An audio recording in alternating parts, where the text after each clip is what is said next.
What's good, everybody? Welcome back to L Dubs Boxing. Back with another live stream.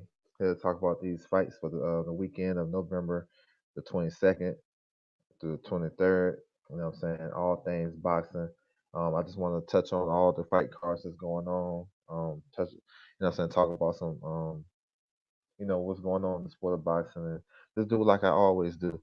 I'd like to thank everybody for subscribing to me, rocking with me, like the video, you know what I'm saying, add your comment, you know what I'm saying, whatever you got to put out, let's go ahead and put it out, you know what I'm saying, let's talk about it.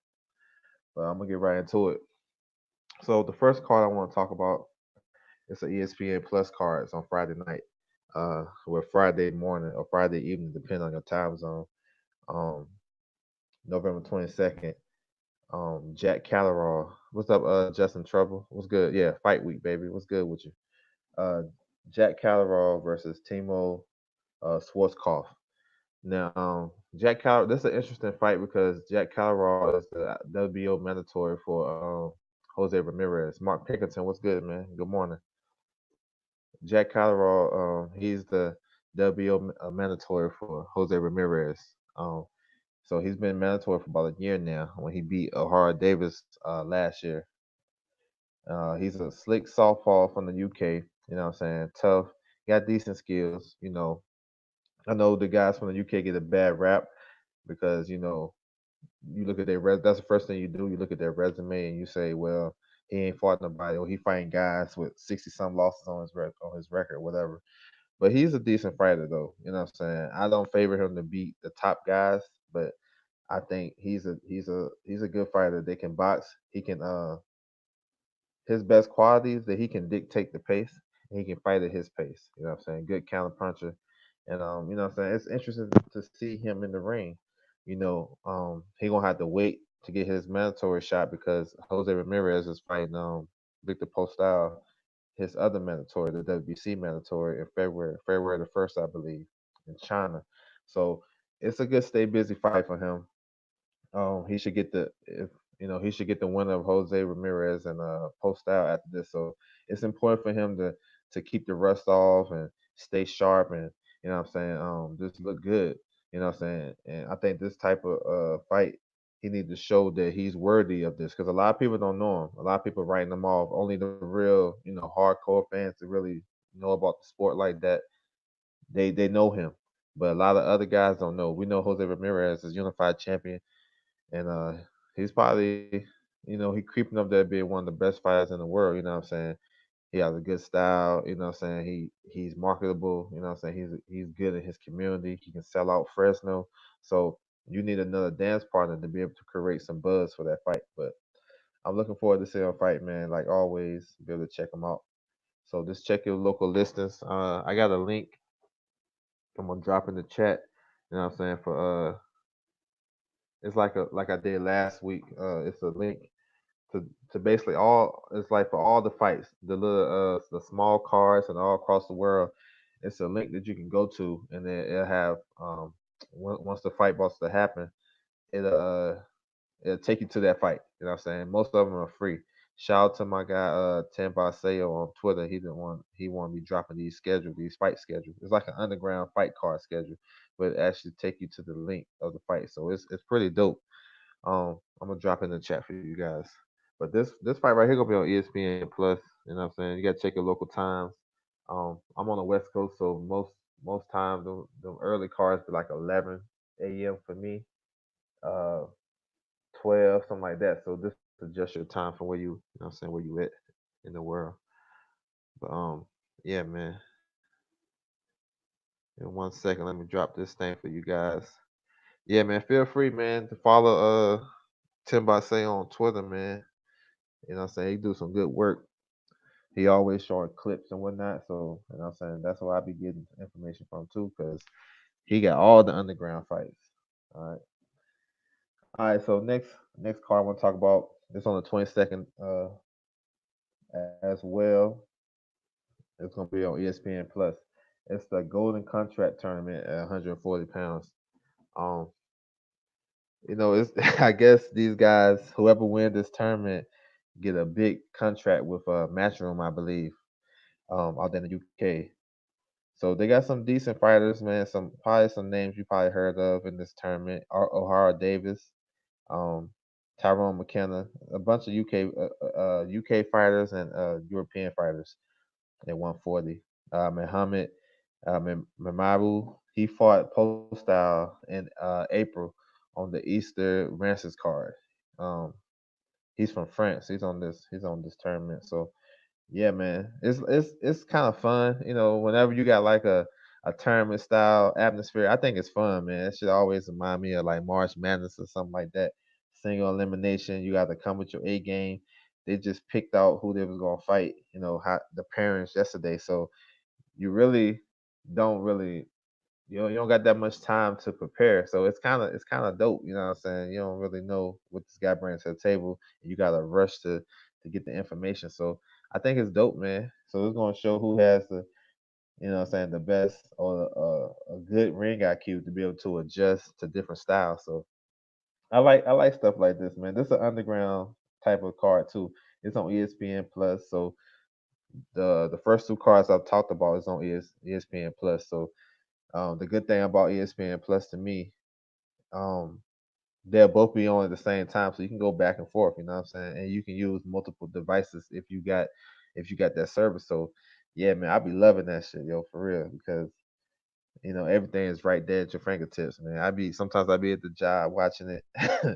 You know what I'm saying? When we got something slow, if it's slow, or you can never like be out of touch with boxing the way boxing is now, with all the platforms and the links and everything. There's no reason why anybody should be at the same level. If you started watching boxing and you was like you know like a casual or not really know too much, all you need is like 1 month. Really, you can be straight. You know what I'm saying? Because it's boxing everywhere. It's a bunch of YouTube channels, boxing channels. You got a bunch of media. It's crazy. So if you don't know something about the sport, that's because you're just too lazy, man. Angel Santos, what's good, man? Salute, bro. What's going on with you? So yeah, that's that. All right, so now we're gonna change gears. We're gonna change gears to Saturday, November 23rd. I'm gonna talk about some cards. Of course, we know we got the big one, Deontay Wilder versus Luis Ortiz. We're gonna get into that. But I want to talk about some cards. Probably a lot of people don't be on. Well, I know a lot of people don't be on. All right, so let me switch my joint. All right, so you got a female. This is very interesting, man. You got a female world title fight, two fights. That's very interesting. You know what I'm saying? I'm gonna break it down for you. Right here, you got Marie Eve DeClaire. She's the IBF 154-pound champion. Yeah, it's starting to ring a bell now because Carissa's dropping down to 154. So it makes sense to try to look for future opponents for her at 154. But Declare is a good boxer. She's like 17 and 0, 16 and 0. She don't have no knockouts on her belt, but she's a very slick southpaw boxer. Kind of like in the mold of Billy Joe Saunders a little bit. She kind of fight like him a little bit when he's on his A game. Very slick. She defended her title against a smaller opponent. You know what I'm saying? Moving up in weight. She's actually a welterweight. Her name is Suarez. Um, I can't pronounce her first name, like Eligius Suarez. This for the IBF title at 154. Now it's interesting because, like I said, they need opponents for Carissa at 154, where she can be undisputed. You know, what I'm saying if all goes well. We know she got her fight coming up, rescheduled for January the 10th for the WBC and the WBO. So that's two belts on the line already. So and then on this undercard, you got Raquel Miller. You know what I'm saying? I know a lot of you guys is into the women's boxing. Y'all know her and her rivalry with Carissa Shields and all that good stuff. Um, she's finally getting the opportunity to fight for a world title. It's an interim world title, the WBA title, because originally Hannah Gabriels was on this card. They were setting up a big fight between Declare and Hannah Gabriels. Hannah Gabriels messed up her bicep, so she out for a minute. So shout out to Lou DiBella that promotes Raquel Miller and Hannah Gabriel. So he was able to get her. interim title shot, WBA interim title shot. So it could go to the full title. It all depends how long it takes for Hannah Gabriels to recover. So these, what's up, Marlo's Corner? What's good, man? So it all so that set up a possible unification. So that's why I said it's intriguing because you got on this side you got the IBF and WBA. These ladies can unify that. You know what I'm saying? And Raquel Miller is a good fighter, man. I know her competition really haven't been that tough, but she's good. And when I be thinking about opponents for Carissa Shields, I always bring her name up first because they got history. You know what I'm saying? They got a backstory and whatnot. And but she really haven't done too much as a professional. You know what I'm saying? A lot of promotional and stuff like that going on. But now she get her opportunity to fight for the WBA title. So yeah, that's that title. I mean that fight is in that link I posted earlier. You know what I'm saying? That's a good fight. I'm looking forward to that, man. Because I actually think 54 does have some challenges for Carissa Shields. A lot of people think, oh, she weight bullying, she moving down and whatnot. Man, it's some good challenges to me because if Hannah Gabriel's right at 154, if she helped and everything, I think she'd give Carissa another good run for her money. These two right here, you got Raquel Miller. She got the history with her. I mean, she's not the favorite, but it's a good storyline to hype up female boxing. And Declare, she's a slick southpaw, bro. Like anytime you got a slick southpaw, it don't matter male or female. They know how to handle their business in the ring. It's a challenge you have to overcome. And I like to see Carissa with different styles. You know what I'm saying? So that's something I'm looking forward to, man. So this can set up a possible undisputed fight down the road. You know what I'm saying? So that's why I'm so engaged in this right here. I want to make sure I check this out. You know what I'm saying? Let me see another. Let me switch my joint. Another card I want to talk about. Uh, this one gonna be on the zone. It's a world title fight with Andrew Cancio versus Rene Alvarado. It's a rematch of that fight. Kanzu, he defended his featherweight WBA title versus Manny Robles the third. Yes, that's the son of Coach Manny Robles, the same one that trained Andy Ruiz. Cancio Alvarado. Now that was a rematch. Cancio stopped him in the eighth round, the first fight. You know what I'm saying? Cancio been on the road now. He probably one of the hottest fighters. You know what I'm saying? Right now. You know what I'm saying? You know how like I always relate stuff to basketball because that's why I used to rock out like that.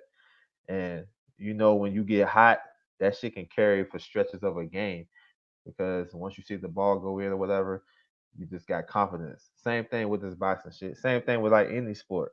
You can maintain that momentum. He coming off two upset wins over what's his name? Alberto Machado. You know what I'm saying? Stopped him in February, then stopped him in June. I think it was in June. Stopped him twice. You know what I'm saying? And he's on the road, man. Looking forward to the ladies. Yeah. What's up, Set Shot? What's good with you? But Cancio was like he's on a hot streak. Got that newfound confidence. Um, I like how he fight, man. I've been watching him. Just going back do some research on him, watching some older fights and from the before, like he fought Jojo Diaz and how he looked this year. It's like another fighter. You know what I'm saying? He always been aggressive and come forward and had some good what I'm saying, hand speed, good power, whatever, and work the body. But now he got a different type of confidence. More like he's sitting down on his punches more, working to the body and he's looking good, man, looking strong. You know what I'm saying? Alvarado is a rugged guy from Nicaragua.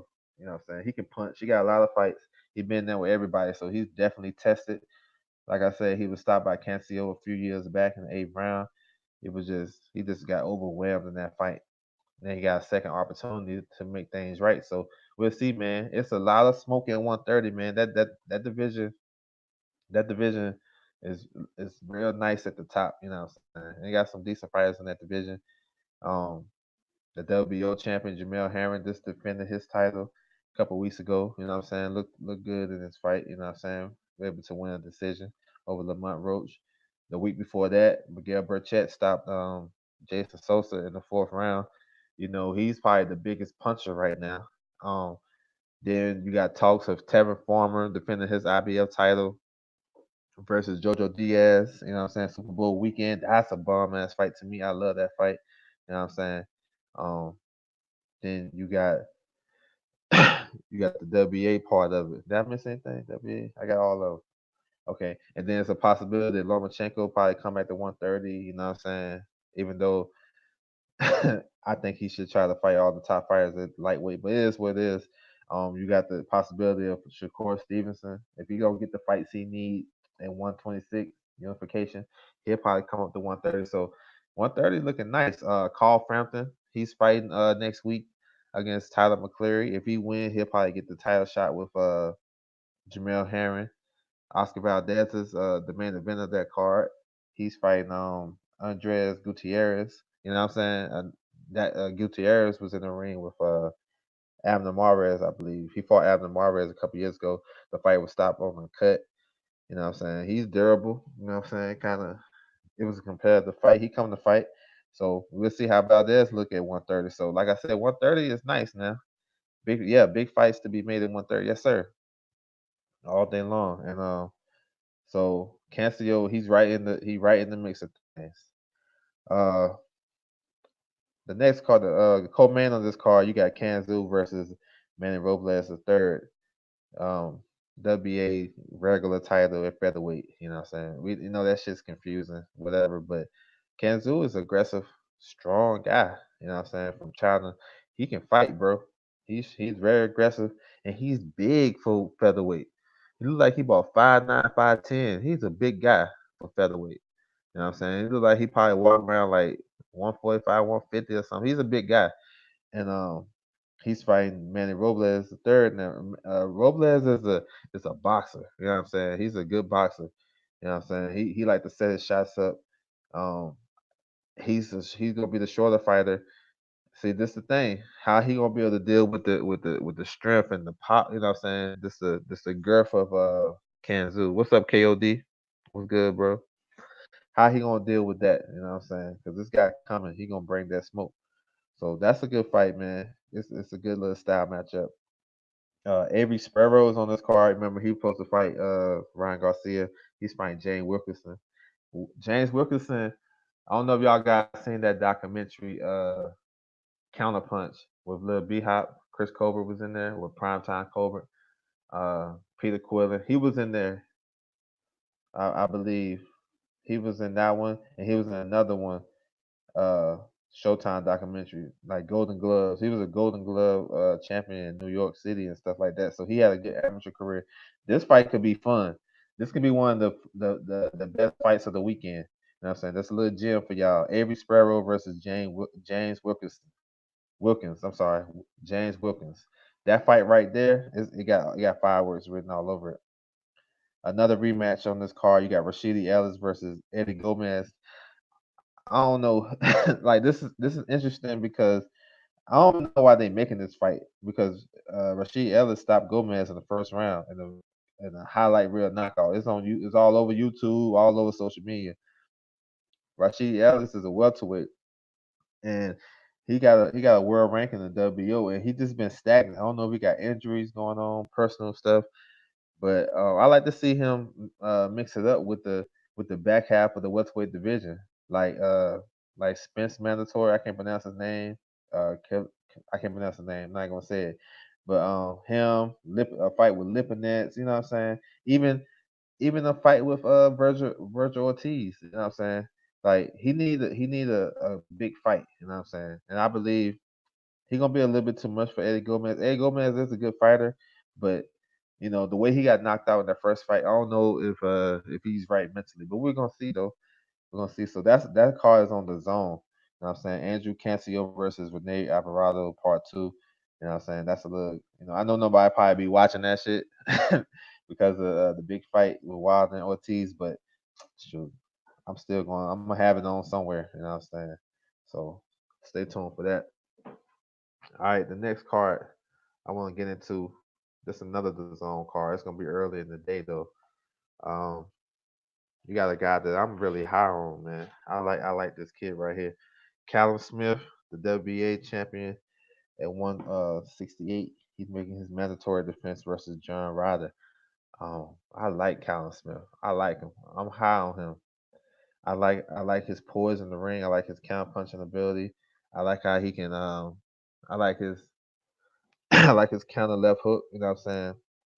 Well, the check left hook, I like that. He get a lot of stuff going, and he's a big, strong kid that's a decent boxer, and it's hard to beat him because he got some big time power. He's good at his distance, you know what I'm saying? He got a good jab.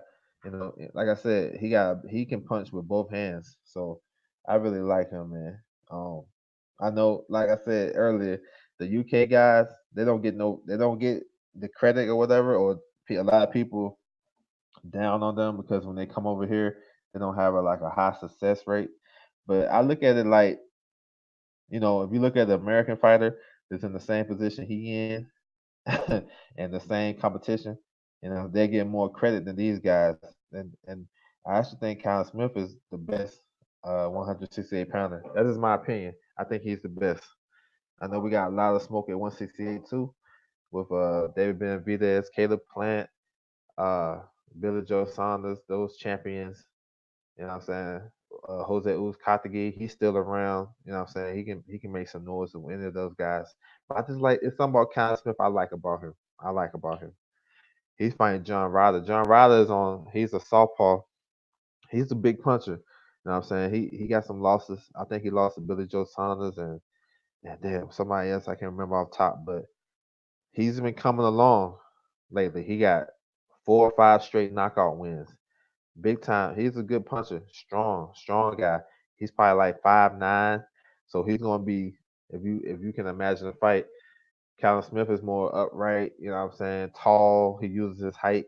Then you're gonna have John Ryder, he's a shorter guy, dipping and ducking and try to get in and land his big left hook, a big left hand, you know what I'm saying? Right. He got a good right hook too. He's a southpaw. So I mean, it's a good fight, man. To me, that's a good fight because John Ryder is hot. Like I said about Cancio, these guys coming on they bouncing back off of losses and they just been active and getting more confident and you know what I'm saying, developing. So I'm looking forward for this fight. This fight gonna be on the zone early in the day on Saturday. So be on the lookout for that if you guys got the zone. Check the link that I put in the chat.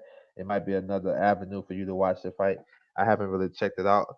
They might have it on Sky. They might have the link to Sky Sports or whatever, but it's up to you guys. You know what I'm saying? So yes, sir. Let me see what else we got on the docket. Um, man, we got some. I want to talk about some notable fighters that's fighting this weekend. You know what I'm saying? Nothing too serious. Peter Manfredo, you know what I'm saying? Former contender star. He's fighting this weekend. You know what I'm saying? That probably be on on that link. Might have a stream for that fight if you guys into that. Kermit Centron, former welterweight champion.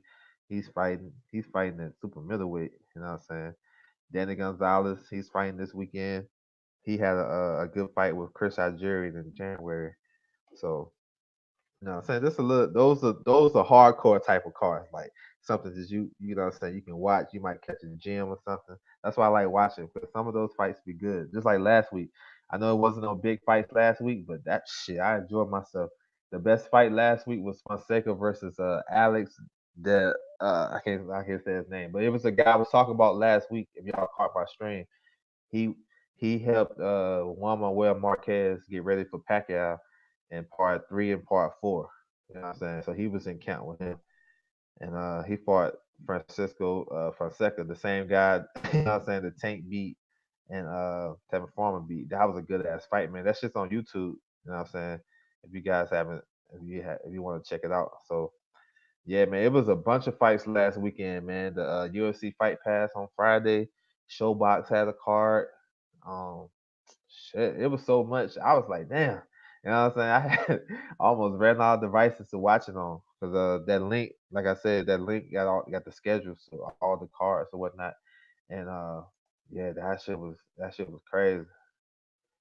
That shit was crazy last weekend. Like Yeah, it was a lot of fights last weekend, actually. A lot of fights. All right, let's get to the big one, man. Let's talk about it.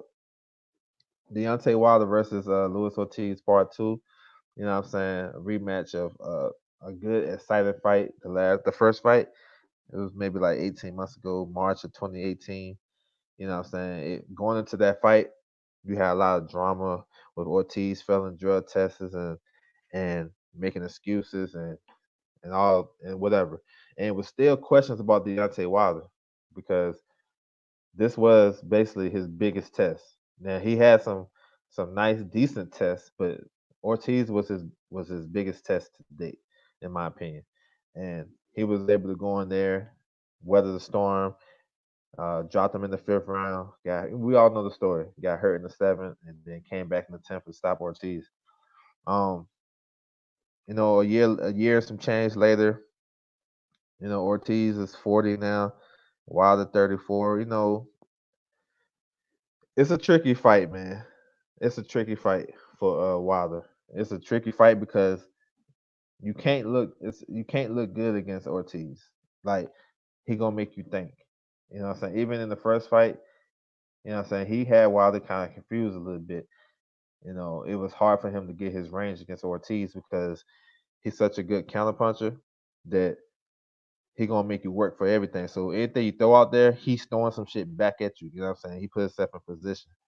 Um, So and then you got the narrative now that Ortiz is now with Larry Wade, the good strength conditioning coach, and now he's in phenomenal shape and whatnot. You can read into that what you want to read into it.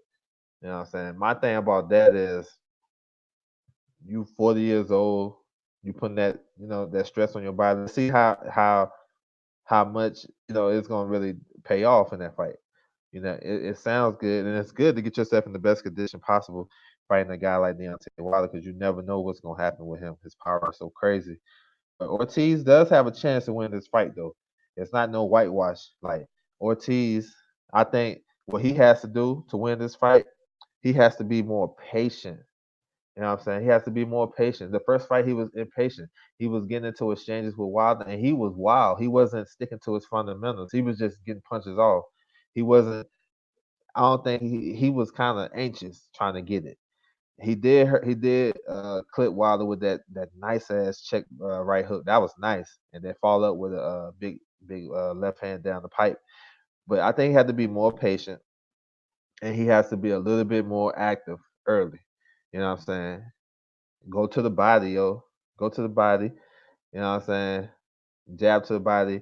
Get your jab going. The thing with Ortiz do is hard. It's hard to kind of time him and get him down and get your range because he goes to his right. He bounces on his right. He'll walk you down on his right.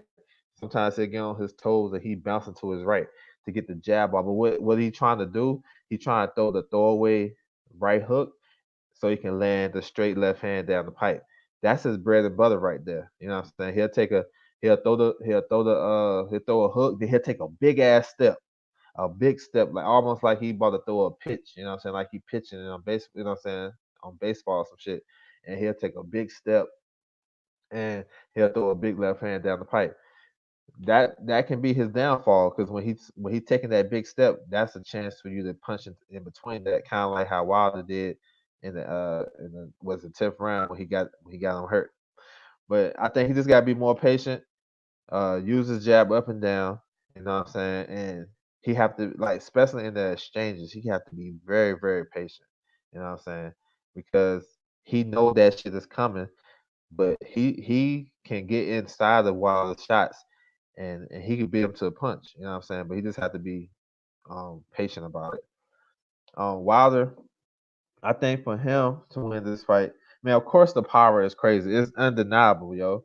Like, if y'all don't think this guy can punch, even with all the shit he done had, the broken arm, the third-degree burn, the torn bicep, look like, if I don't know if y'all watch the fight camp, look like something wrong with his thumb. You know what I'm saying? If you watch his hand wraps, he got this big ass hand wrap on his thumb. You know what I'm saying? It's crazy. I appreciate that set shot. You know, so it's always something going on with Wilder, whether he's sick or whatever. but you can't deny the power, and you can't deny the confidence and how he is as a champion. That's gonna be like, I don't care what's going on with me, I'm coming in to bring that smoke. Um, but for him, I think he gonna have to get his same thing. He had to get his left hook going. Like if he can't get it's hard to get your jab going against a southpaw counterpuncher that's throwing that smoke back at you. So that's a good thing about Ortiz. Not only is he a good counterpuncher, he's a big puncher. So Wilder has to get over Ortiz's jab hand.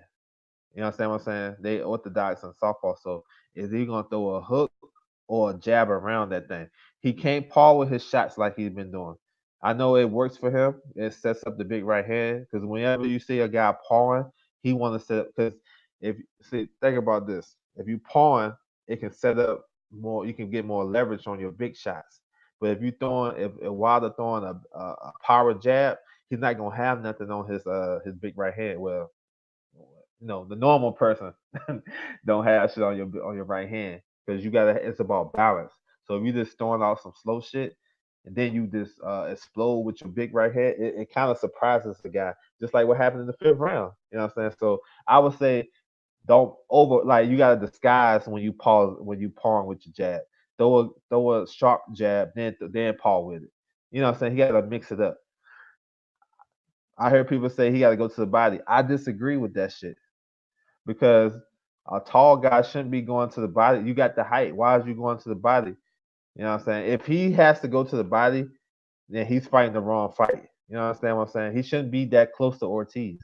You know what I'm saying? He's not the shorter fighter. He's a taller fighter. He need to use his range, get his hook and his jab going, mix it up, and then don't overshoot. In that fight, he didn't really overshoot his right hand. You know what I'm saying? That was a Fury fight. But get that, get that shit precise. You know what I'm saying? And just do what you did before. You know what I'm saying? That's all you gotta do. But the key is the jab hand, like his jab hand and Ortiz's jab hand. Who's gonna win that? Because the first 4 rounds of that fight, they was jousting for that position. Both guys was palm like it was kind of boring, low key. I think they was boring them and everything. So I think it's gonna be something like that again, but I think Wilder, I have a sense that he's going to figure it out a little quicker, and he gonna get. And I think when he get him hurt this time, when he get him hurt, they're not going. The referees, they're gonna stop that shit quick. In my opinion, they're gonna stop that shit quick. They're not gonna give him the opportunity to just tee off on Ortiz. If he get hurt, they're gonna stop that shit. Just pay attention to the last recent fights that've been stopped. You know what I'm saying? Going off the tragic death of Patrick Day. I'm telling you, this is what I see. I see this shit it's gonna be like it was the first fight. Kind of pawing, getting your rhythm. And I think Wilder, he's gonna connect with that right hand and he's gonna get the ball rolling. And the referee, he gonna jump. I'm telling you, it's gonna be some shit like that. You know what I'm saying? Or he could just knock him off. It all depends. But I just think it's gonna be a chess match. Ortiz gonna make him work for that shit. If he gonna get it, he gonna have to work for it. And we'll see though, man. It's definitely it's it's a tough fight for them guys. I don't like Wilder training at home. There's a reason training camp has been away, yeah, from home since forever. Yeah. I feel you on that. I don't know his situation though. Like I don't know if he actually living in Alabama now, day to day, or he. I don't know. Maybe I don't know. You may be right. Um, it all depends though. I think I heard him say like he like going there because it's a slow pace environment and let I don't know. It all depends though, but I could definitely see your point though. Said shot the first fight Ortiz got saved by the bell in the fifth. Yeah, he did. In the second round, he got dropped with a jab. He got dropped with a jab by Wilder. He can't he was too anxious. He got dropped with a jab. Go back and watch it. And then I think in the 10th, you know what I'm saying, Wilder had him hurt and he threw him to the ground, all that type shit. But that's the thing. Wilder he just have to be he got to be both of them guys got to be patient. But I think Wilder, if he can figure them out quick and stay at range and get it, man, it's a wrap. It's hard to go against Wilder, yo. It's hard to. when you have a guy that's that confident in his power and his ability, no matter what you say about his skill set, somebody is that determined to get the job done. Like you gonna get hit, bro. Ortiz in his last fight against Hammer, he was getting hit with a lot of big right hands, yo, in exchanges. You know what I'm saying? And yeah, he's in good shape. It seems to be good shape, but did he leave it all in? It's a lot of questions. Did he leave it all in the ring? I mean, in the gym. Did he leave it all in training camp? You know, a lot of people make um, a big deal out of Larry Wade and whatever, and he's a good strength and conditioning coach. You know what I'm saying? No doubt. I'm not discrediting that, but I watched Porter and Spence and ninth, 10th, 11th, 12th, shit, 7th round. Porter was looking tired. Larry Wade had him. You know what I'm saying? He was looking tired. I don't know if you guys seen that. I remember. I think it was the 10th or the 11th round. And I think Spence noticed that the dude was tired. Spence got out his stool. He was dancing and shit. He was like ready. Let's get this work. You know what I'm saying? And Sean Porter over there huffing and puffing and shit. You know what I'm saying? Spitting out water. Caleb Plant. I'm sorry. That's another Larry Wade guy. He looked damn good the first 6 rounds. Like he looked like a shoot. He was putting on a damn display. Boxing, power, everything, the whole nine. The back end of that fight, he was looking tired. He was looking tired. It was Katagi started coming on down the stretch, and you could tell he was getting tired because the shit that he was getting hit with, the punches he was getting hit with, it was the same punches Us Katagi was throwing early, but he was like missing by a mile. But now he's connecting on it. You know what I'm saying? And it made a tough fight down the stretch. You know what I'm saying? So it's a lot of things to look into it. You know, and by me telling, by the training camps and how they doing it, it tells me that Ortiz trying to go the distance. Because if you get in the shape of your life, you know what I'm saying? That tells me you want to extend it. So that's telling me the game plan is to box, keep Wilder guessing, feint them, you know what I'm saying, get him off position, you know what I'm saying, kind of push him back, you know what I'm saying, just, not do too much, keep it patient and whatever. Because you want to win him, you want to outbox him. Because why would you get in so much phenomenal shape just to go one round? Now I know fighters get in hella shape, and you never know how long the fight gonna go. But me thinking, I think he was like, damn, I hit Wilder with everything I could in that 7th round. This dude ain't going nowhere. Now he probably at a better percentage, being healthy. So let me try to take this shit the distance and all box him and put him on the back foot and do this and do that. You know what I'm saying? So we'll see, man. We'll see. We'll see what's good with it. Um, Let me see. What's up, Tone Bangers? All right. What you want to talk about, Jaleel?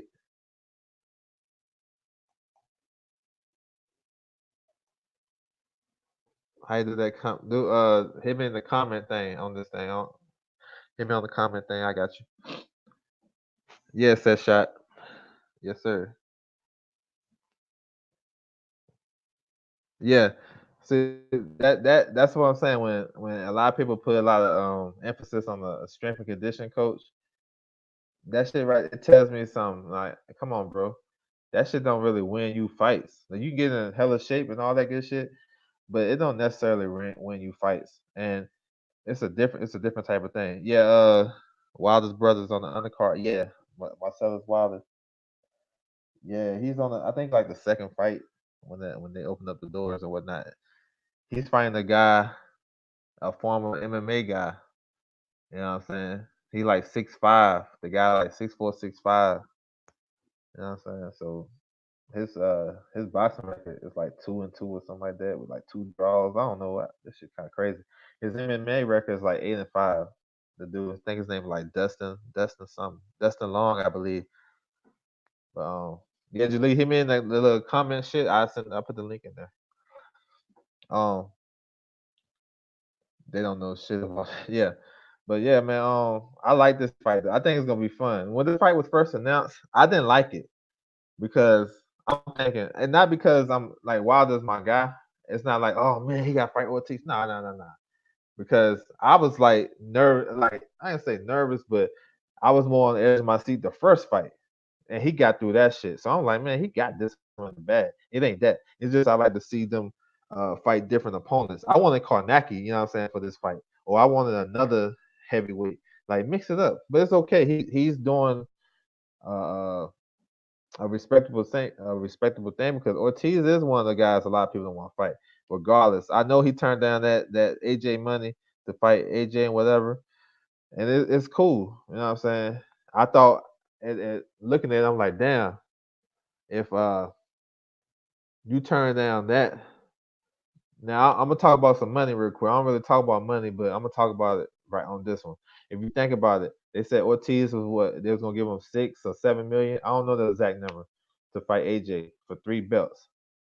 And you know what I'm saying? If he get half of that fighting Wilder, that's a deal to me. You know what I'm saying? That's just common whatever to me. Now, I was kind of disappointed in him for not taking that fight with AJ because I'm thinking, bro, that's a good fight for you. You know what I'm saying? So maybe they got something else lined up. I don't know. You can't really question what these guys do because they're not gonna listen to us anyway. Like we can call this guy a ducker or this one a duck or whatever. But to be honest, is he really ducking AJ?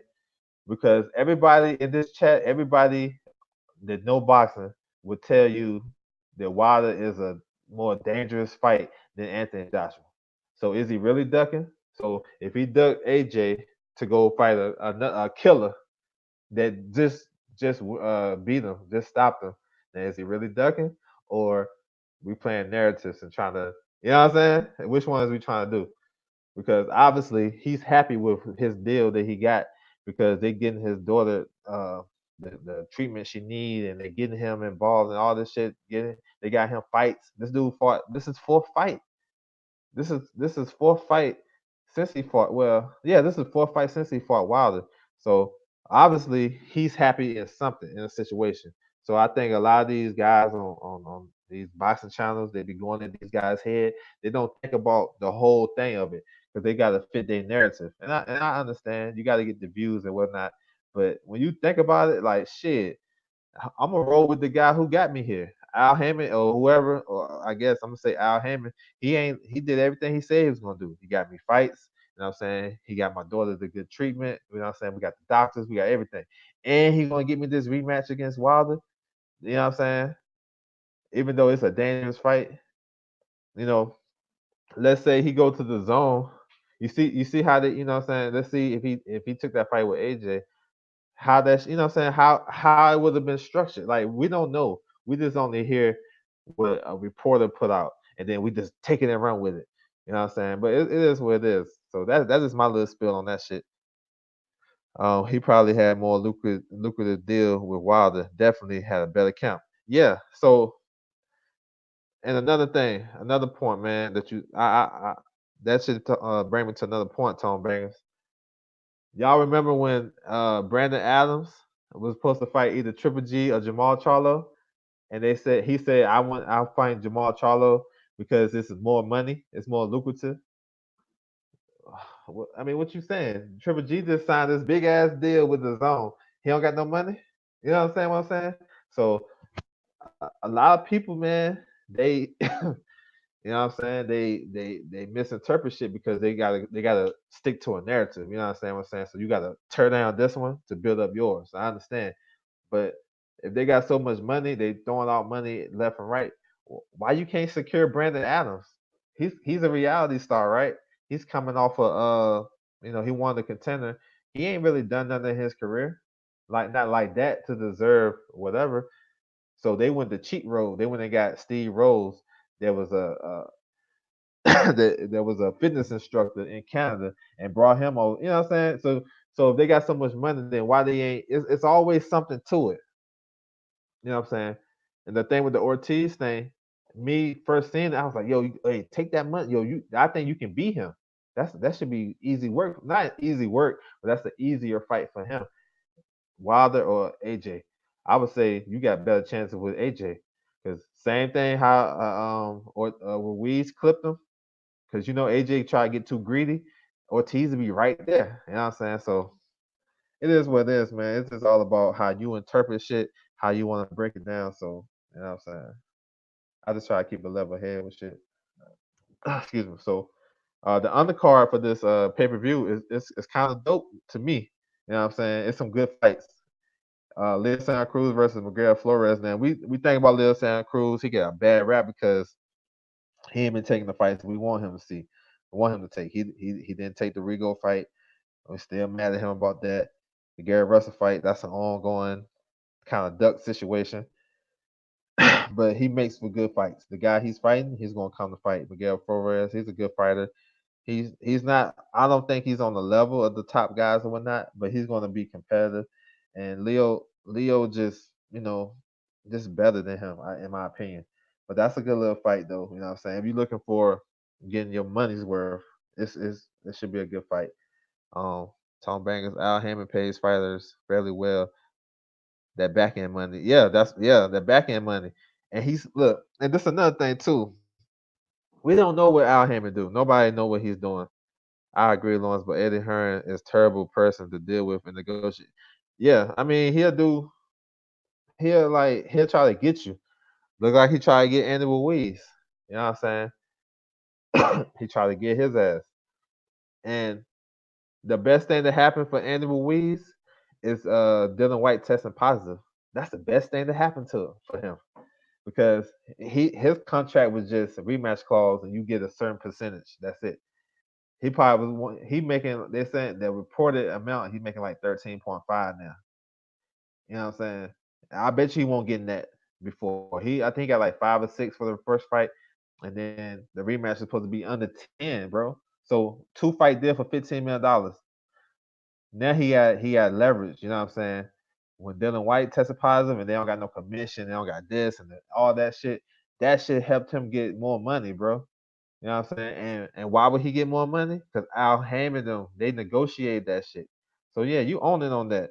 Eddie Hearn will throw some shit out there at you, and you'll be like, "Damn, this shit look good, look good." But then you look at the fine print, bro. I own you for like 4 fights. You know what I'm saying? Basically, so you need Al Hammond or somebody in your corner to be able to negotiate that shit. You know what I'm saying? And probably Al Hammond's doing shit for Ortiz that Eddie Hearn wouldn't do. You remember Ortiz was rocking with Eddie Hearn and he wasn't to me he wasn't a man of his word. He didn't get him that fight. Somehow he got Ortiz on the side. Ortiz was a man, so we know the story and shit. And then all of a sudden he didn't get his opportunity after Vlad AJ. So it is what it is. But maybe Al Hammond got Ortiz hooked up with a specialist for his daughter. You know what I'm saying? Like, bro, who else gonna hook you up with that? I'm gonna give you I got you back end money. Your back end money might be all the medical and the specialist, all that shit paid for your daughter. She's set. Your daughter's good, bro. That's the back end money. You can't beat let's say if that's the case, you can't beat that shit. I take it like a couple of $1 million for trade that in for my daughter having her health is secured. No matter what happens with her, she's secured. The doctors, all that shit. So you never know. So that's why we come on here and we bash these fighters. I have an opinion. Everybody have an opinion. I thought Ortiz should have took it. I was happy for him. Maybe he wasn't. I don't know. Maybe he wasn't in shape. Whatever. It all depends. You never know what's going on. I guess he was promised a wilder fight. Now he got it. So I like I would say what I want to happen and what I think should happen, but I'm not gonna bash the guy and say, "Oh man, he's a bitch, he's a whatever." So you know what I'm saying? It is what it is. Mr. V, what's he talking about? Mr. Pigeon, Mike Tyson, what's good? He says a casual chat. Help us out then. Put something in the chat, bro. You know what I'm saying? Put something in the chat. Um, So Leo versus Miguel Flores. That shit for the super title at 130. That shit's crazy. I don't know how they be doing that shit, but uh, that should be a fun fight. Brandon Figueroa versus Julio Ceja. That's a good fight too. You know what I'm saying? Ceja, he gave Rigo all he can handle his last fight until he got stopped. Um, but that should be a fun fight. Figueroa brings that smoke. You know what I'm saying? Orthodox and southpaw, so he's throwing a lot of punches. Probably the best fight on the card though. You know what I'm saying? Luis Neri versus Emmanuel Rodriguez. That's a good ass fight. That's a fight between two top five fighters in the division at 118. You know what I'm saying? Those guys are top five in 118. Because you got anyway, you know what I'm saying? He's you know what I'm saying, he reigns supreme over there. I think uh Neri is number two. You know what I'm saying? Then you got Abdul Ali, the WC champion, and then who else you got? Tete, he's probably four. He's a WO champion, and I think Manny Rodriguez is like maybe five or six. You can argue. Jason Maloney, you know what I'm saying? Guys like that. But this is a good fight, man. Manny Rodriguez is a technician. He's coming off that knockout defeat against no anyway. You know what I'm saying? He got destroyed in 2 rounds, man. So I don't know how he feeling off of that mentally. You know, we always gotta get through that mental shit first. But he's a good boxer. Nice boxer. You know what I'm saying? Got some decent pop. Luis Neri is a southpaw. This dude can punch. You know what I'm saying? He got cracks. Um, he's been active this year. He was on both. He was on 2 pay-per-view cards this year. The Spence Mikey card. He got a stoppage win on that card, and then he was on the Pacquiao Thurman undercard. Got another stoppage win. So good fighter, man. If he wins, he'll be the mandatory for Aldo Ali. I'm sorry, Abali. I messed his name up. Abali. That's the WBC champion at 118. Abali. He'd be the mandatory for Abali. Abali is a PBC fighter, MTK managed. You know what I'm saying? He got a nice little backing behind him. So that's a good fight to look forward to. But this one right here, Neri versus Manny Rodriguez, is a good one.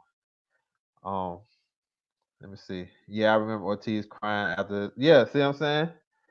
That's what I'm saying. Tone Bangers. That shit more valuable than money. You know what I'm saying? To be honest, like if I don't have the money like physically in my pocket or in my bank account, but you telling me the money is you good. All these facilities for your daughter, it's good, bro. And so if I don't have it in my account, but that shit is already to my daughter or to my whoever, man, I'm with that. I take that. I take that. Props to Rodriguez for fighting two beasts back to back. Oh yes, sir. He was originally supposed to fight Rashid Warren on the East of Granados card, but Rashid Warren, I think he broke his hand or hurt his hand. But yeah, that is props. See, I'm telling man, I hope he protects himself at all times. Because these are a series of fights that damage your career. You know what I'm saying? I don't know his record. I think it's like I'm just gonna throw one in the. I think he got like 20 fights. So let's say going into before he fought anyway, he had 15 fights left in his career. Anyway, just cut that shit in half. He might got like 7, maybe 6. Now he fighting Neri. That's gonna cut another half. You know what I'm saying? These guys got wear and tear. If you go through training camp after training camp, then you in the ring fighting a big ass puncher.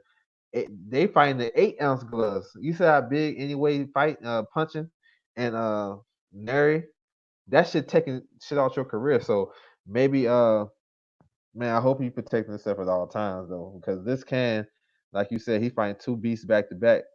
That's he can crack.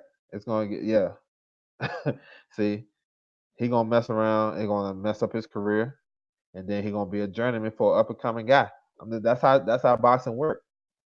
You lose 2 fights, or you lose. It might be one fight. Look at Peter Quillen. He ain't never been the same after Danny Jacobs. Never, never. He fought uh Deshaun Johnson off TV. You know what I'm saying? I heard people that was there. They said that fight was like 50-50. He almost lost that shit. He fighting 8. He was a former world champion fighting an 8 round of fight after 2 years. That have to tell you something, bro. Same thing with Stavern. Stavern fought Wilder the first fight. He ain't fight for like he ain't fight. He fought one time in 2 years. He fight Derek Rossi and went life and death with a journeyman. You know what I'm saying? And you a world champion. They don't even put your shit on TV. That gotta tell you something. You gotta read between the lines. So yeah, man. But that it's a good card though. It's a good card. They're gonna be showing the prelims on FS two or FS1. I don't know. I got the link. I'm gonna post that link again. It's a link to all the except for the pay per view, but it's a link to like all the fights this weekend. You guys can go check it out. But I believe it's gonna be on FS1. So yeah, Wilder's brothers on that card. You know what I'm saying? It's a bunch of other prospects and shit. The 17-year-old fighter, what's his name? Vito McAnally, Manecki. That little dude can fight. He fights at shit. What did he fight at? Welterweight. He a welterweight. I think he like 3-0 already, all knockouts. So yeah, man. But yeah, that's what it is, man. It's a big weekend of fights. You know what I'm saying? Wilder, we all know what he brings to the table. I know he get a lot of hate. He's one of my favorite fighters, and it's not really no new shit. I've been rocking with Wilder for a minute because I remember when he came out the Olympics. At the time, the head see American boxing. Well, for me, just speaking for myself, it's this is about the heavyweights. You know what I'm saying? Like Floyd and shit, that was some new shit. When he started to take over, it was always about the heavyweights. Just growing up, that's why I was taught. Even though we had Sweet Pea and all them guys back in the day, it was all RP to Sweet Pea too. Um, but it was always about the heavyweights. And during that stretch, after because really our last hope was Mike Tyson versus Lennox Lewis. That was 2002, and that was a wash Mike Tyson. We ain't have no American heavyweights that we can say, yo, that's gonna be our champion right there. That's gonna, you know what I'm saying? They'll get to a certain point, then they step up in competition, and then they get smashed or whatever. So that's why made me start paying attention to Wilder at first because I'm like, damn, we need a heavyweight champion. This dude tall, he's knocking everybody out. Boom. You know what I'm saying? So I always and I like his story and all that good shit. And he gets so much hate, yo. It's crazy. And the reason why he's getting hate, let's be honest, it's a couple of reasons. The one reason he has a big following. He got a lot of people supporting him. And the people that support him, you know what I'm saying? Everybody they y'all know what I'm saying. Because they got haters. So that means if you support him, then you're gonna have another group of people or whatever. They want to hate on this group of people. So that's why he getting the most hate. That's most of it. Other reason why a lot of boxers and people that's former fighters, they don't respect his ability because he's not textbook. He's not a 1, 2, 3 type of guy. He's a 1, 2 or he a down one. You understand what I'm saying? He's not doing it the way you would like for him to do it. Just because what's up, Neutral Natural? What's good with you? Just because he's not doing the way you want him to do it, that don't mean it's wrong. Everybody learn different. You know what I'm saying? Some people they can listen and they get it the first time. Me, I'm a visual learner. You gotta put that. Let me put my hands on it. I gotta touch it or I gotta see it. Don't just talk to me. Put that. That's everybody learn different. So that's why he get a lot of hate, bro. But me, even like just thinking about it, without having like bias, I'm biased towards Bomb Squad. I fuck with him. Yeah, Bomb Squad all day, every day. I mess with him. I like what he brings to the table. But if you think about a fighter, if a guy you want to support, he got all the qualities. He talk that shit. He say whatever he say he do. He's knocking. He ain't trying to go no distance and look pretty. And no, he trying to get your ass up out of there. You know what I'm saying? He's staying true to his word, and that's before all the other social shit and stand up for what I'm saying black people and whatever, black men, whatever. That's just piled on top of it. I already was rocking with him before that. You know what I'm saying? Before that shit, when he fight on AB undercard and shit, and I had to go to Box Nation get to stream the Box Nation to watch him knock out the guy named John Long or Long. I know his last name Long. Knocked him out. That's the night AB won his first world title. You know what I'm saying? I think Gary Russell was on that card too. You see what I'm saying? So you got people that just jumping on the bandwagon and like, oh wow, wow, and some people don't even mess with him. They don't know a lot of shit about him. But I've been rocking with him for a minute. I remember. I think the first time I really was rocking with, like, I knew, really, really rocking him with him because I used to like Malik Scott was my guy. Because I'm thinking I'm looking at American heavyweights. Who gonna take the crown, man? Who gonna beat damn Klitschko? You know what I'm saying? Who we got over here that can beat him? And Lee Scott was the most decorated, and I seen them guys hanging together, and that just further develop like why I fuck with him like that. But yeah, who don't like knockout? That's what I'm saying. But regardless how you get there, that dude entertaining. But what it is now, boxing changed so much. Now promoters got you got promoters that got fans. People were trying to hype. Yeah, they were saying Jennings was. Yeah, I thought Jennings was better technically, like skill wise. He was. You know what I'm saying? It was always questions about Wilder. Can he take a punch? You know what I'm saying? Can he box? Can he do this? Can he do that? He proved everybody wrong. But yeah, Jennings was getting hyped up. Yep. He was on NBC fighting on the little small cards, beating former world champions and all that shit. Yep, I remember that. But I don't understand. So people don't like, and plus he's a dark skinned brother. We always get that shit, yo. That's just a fact. But he get a lot. Wilder get a lot of hate, bro. It's crazy, and it's actually it helped his brand grow. And like, I don't understand when you hate on a guy and you make videos and you talk about if he got a nose ring or not, bro. It's like it's crazy to me.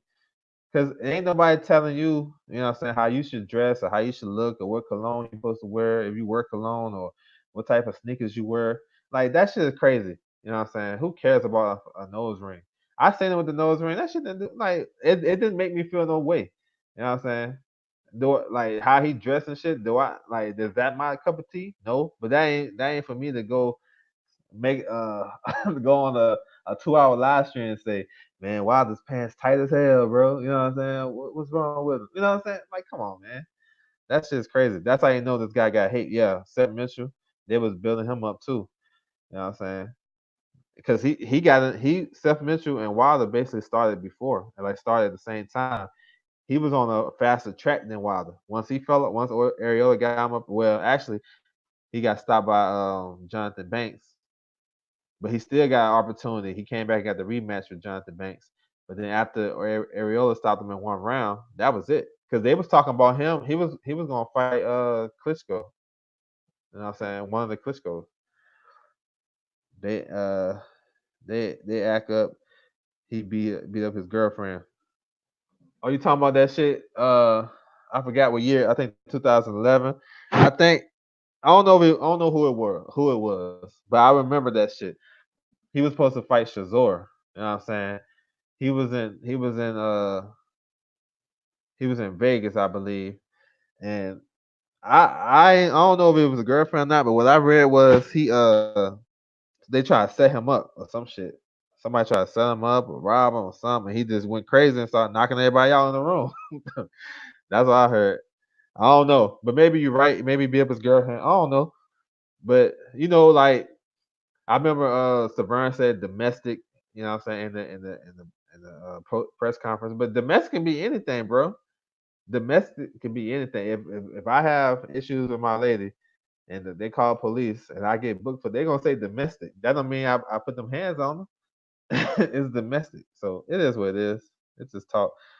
But far as like if you talking about a fighter standpoint, see all that other shit is off the ring type shit. Like they love Oscar De La Hoya. Motherfuckers still love him. Look, he want no good. You know what I'm saying? Arturo Gatti. You know what I'm saying? RIP to him, but sure, he wasn't like no perfect guy. You know what I'm saying? They did a lot of bad shit, but Floyd got a lot of heat. It's not because they being crazy outside the ring. It's because that skin color, bro. That's what it is. And and then people on YouTube they gotta go against what their competition is talking about. So they have to demean him. Or if you fans of AJ, and that's you know what I'm saying that's your niche. Everything about Wilder, you're gonna turn him down. But my sentiment to that is, if I'm an AJ fan and I see Wilder over here making noise, I'm gonna hype up the fight. I'm not gonna turn him down. I'm just gonna say we need this fight. We need to push this fight. Push it. You know what I'm saying? Whatever. You know what I'm saying? Instead of turning him down, calling him this, calling him that, a duck, a cherry picker, whatever. Where everybody in the sport of boxing and this new what's up, D-Lo 404, everybody in the sport of boxing right now in modern boxing, you can say they ducked somebody. Name me one person right now. I ain't talking about Ali. Don't bring up Ali. Name somebody right now that you can say, damn, he ain't duck. I don't think he ducked. You know what I'm saying? Because let narrative versus narrative. There you go. Because if I support you, neutral natural, and another guy don't rock with you, the other guy don't rock with you, he gonna talk all type of shit about you. Me, I'm just gonna be like, nah. You know what I'm saying? I'm gonna defend you on the good way. They're gonna defend you on the bad way, and that's how it is. You are assuming AJ fans want that fight. Many don't. No, I didn't think. See, I thought I didn't think they won that fight at first. It's half and half. I think they won that fight on their conditions. But once they started to see, like for me, I never thought AJ won that fight. He never talked like he wanted that shit. He can say little shit. I got what I hit you with my jab and blah blah blah blah and I stop you in 3 rounds. But his demeanor, he would say shit like, "Why is Wilder so confident? What? Why you worry about if another man confident or not? Where he getting this confidence from?" Like he didn't talk like he wanted that smoke. And the fans is just they just talk. They gonna because they don't want nobody to mess up that shit AJ had going. But you see what happened. You see what happened. Like that karma shit for real. Because that right there, he knew they wasn't ready for Wilder. Instead of just saying that shit and save the fan, and they did say it, but it's undercover shit. Like the pops was like, nah, 2020, 2021, that's when we can fight Wilder. But shit didn't go as planned. But instead of them just coming out saying it, Eddie Hearn poked the fire. Gotta disrespect Wilder. And then now Wilder's fans is mad. Then we gotta make 1,000 videos to make Eddie Hearn a top 5 star in the sport of boxing. You know what I'm saying? Eddie Hearn's a top 5 star in the sport of boxing, bro. Real talk. And has to throw a punch in the ring. And he getting all this love. You know what I'm saying?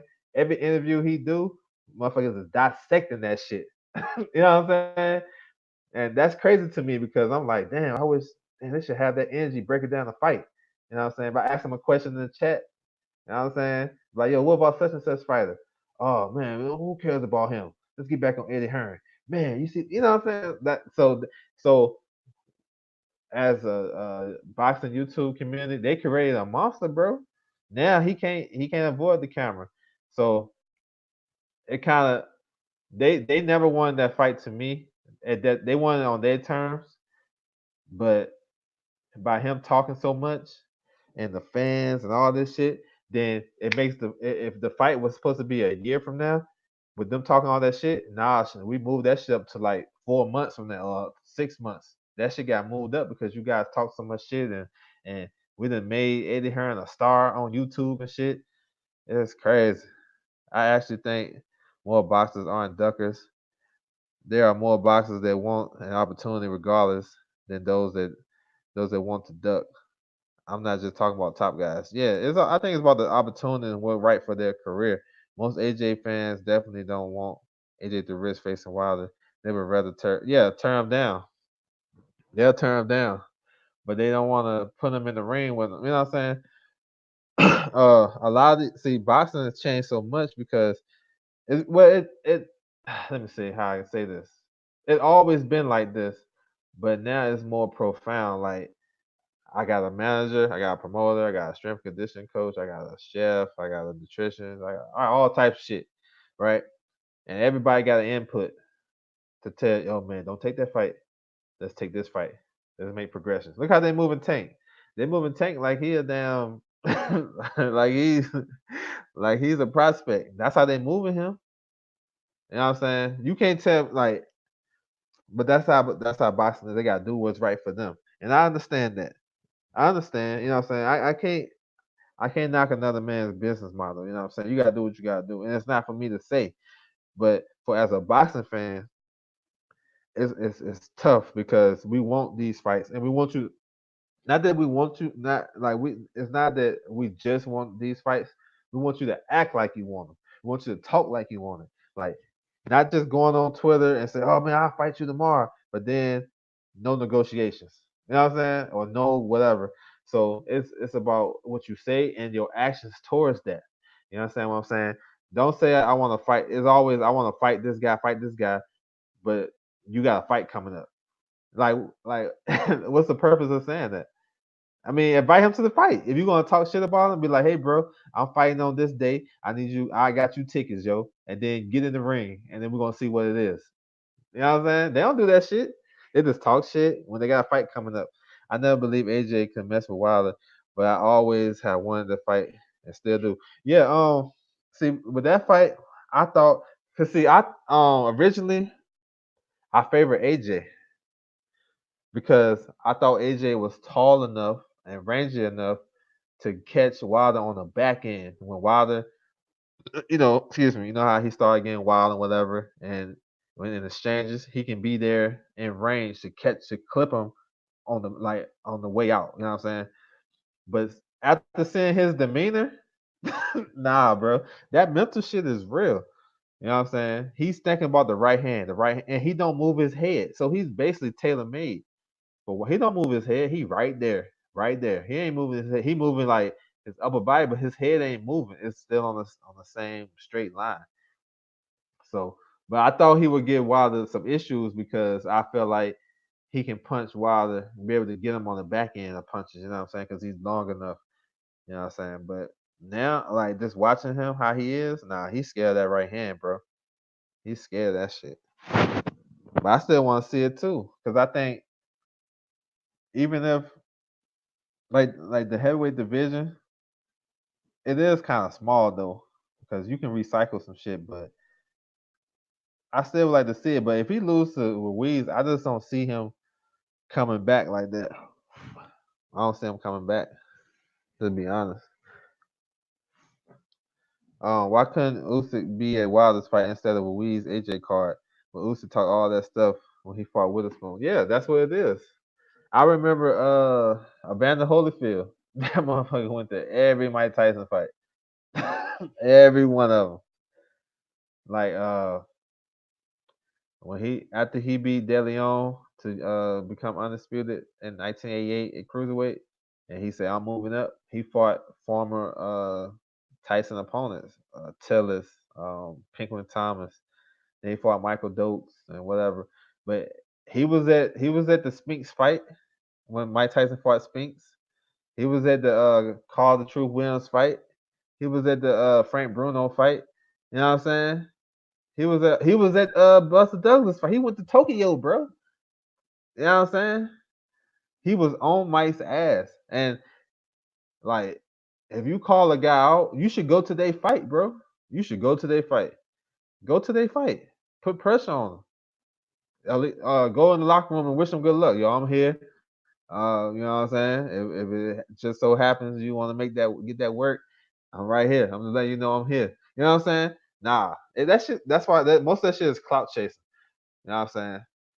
Most of that shit is clout chasing, and that's why the media want to get a when they be interviewing these guys. And shout out to them though, man. No disrespect to none of them, man. They do what they do because they get the information for us so we can break down, dissect, and make our videos and content and this that and the third. But if you think of see, if I was there, be thinking as a boxing fan, I'm thinking like, oh, you calling him out? Hey, so are you coming to the fight, yo? Come to the fight. You know what I'm saying? Come or how's the negotiations looking? Have you got in contact with Al Heyman's team? Give us something. Don't just call him out and say, oh, that's an easy fight. I beat him. Well, we want this fight. Terrence Crawford. Oh, you talking about who haven't ducked? Yeah, probably maybe. I missed that one. Terrence. Well, yeah. I haven't noticed. You know what I'm saying? I know people talking about Sean Porter that he said he won't gonna never fight him. You know what I'm saying? Like I don't like that shit. That Bud is another one of my guys. I don't like that talk either. Because friends or no friends, it's about business. You know what I'm saying? Something that I heard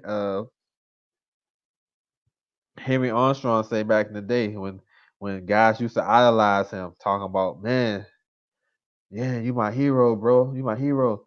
And he's like, he told one of the guys, if I'm such a hero to you, won't you fight me? You know I need money. You know what I'm saying? You know I'm broke. You know what I'm saying? I got a family to take care of and shit. Once you fight me, give me the opportunity. You love me so much. You know what I'm saying? So that's the same thing with this Crawford shit. Y'all can make money, bro, and talk about this shit. Y'all can always be friends. Still talk about it, but this is a business.